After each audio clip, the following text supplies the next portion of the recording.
अब ये आपने एक बात कह दी कि भारत रत्न जो दिया गया पूर्व प्रधानमंत्री अटल बिहारी वाजपेयी को, पद्म विभूषण दिया गया बीजेपी लीडर लालकृष्ण आडवाणी को, ये ठीक नहीं है, ये सियासत से प्रेरित फैसले। सर, मिस्टर अटल बिहारी वाजपेयी ने 2002 अप्रैल में गोवा में जब बीजेपी की नेशनल एग्जीक्यूटिव कमेटी हो रही थी, वहां पर कहा कि मुसलमान साथ में रहना नहीं चाहते, मुसलमान अपने मजहब को टेरर के जरिए फैलाना चाहते हैं। सर, हिंदुस्तान की तारीख में ये पहले प्राइम मिनिस्टर थे जिन्होंने उनके मानने हिंदुस्तानियों को, देखिए हम मुखालिफत कर सकते हैं, मैं आपसे कह रहा हूं पार्लियामेंट्री रिकॉर्ड उठाकर देख लीजिए, मिस्टर प्रियारंजन दास मुंशी ने मिस्टर वाजपेयी के इस बयान पर एक प्रिविलेज मोशन दिया था लोकसभा में, आप देख लीजिए उठा के। दूसरी चीज मैं आपसे पूछना चाह रहा हूं सर कि मिस्टर वाजपेयी को मेरे बयान पर आपको आपत्ति है। सर, क्या आउटलुक मैगजीन ने फ्रंट पेज पर कवर स्टोरी नहीं की थी उनकी 5 दिसंबर 92 की स्पीच के ऊपर? क्या वो बात झूठ है? मुझे बता दीजिए, आउटलुक मैगजीन की जो स्पीच के ऊपर, क्या मुझे इस बात का हक नहीं है कि मैं इस बात को रखूं?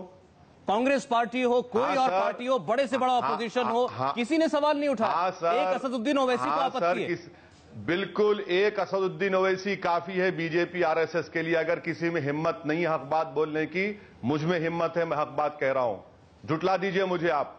अगर 99% लोग भी अगर कहेंगे कि नहीं, झूठ पर अगर मुत्तफिक होंगे, तो मैं एक आदमी रहूंगा जो हक बात कहूंगा। मुझे उस बात का फख्र है।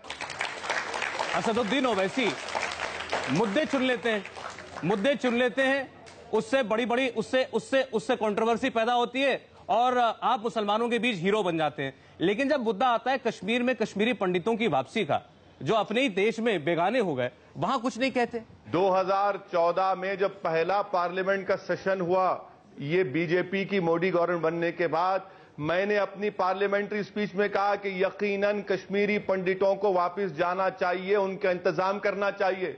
आपका स्टैंड आज क्या है? इस पर मोदी सरकार कहती है कि हम वहां पर उनके लिए एक रीसेटलमेंट कॉलोनी बनाना चाहते हैं, कश्मीरी पंडितों को वहां घर बना के देना अरे चाहते हैं। सर, आप इसको अच्छा कदम मानते हैं कि नहीं? मेरे भाई, कौन रोक रहा है? हुकूमत दिल्ली में आपकी, दिल्ली के सल्तनत के बादशाह मिस्टर मोदी, कश्मीर की गद्दी पर आपके मुफ्ती साहब वहां पर मौजूद। तो सर, हम कौन होते कबाब में हड्डी? आप अपना काम करिए ना, आप अपने बड़े दावे करें तो करिए, कौन रोक रहा है भैया आपको? बराबर करिए, आगे बढ़िए, दोनों जगह हुकूमत आपकी है। चलिए, कोई तो ऐसी चीज है जिस पर आपको उनसे एतराज नहीं है।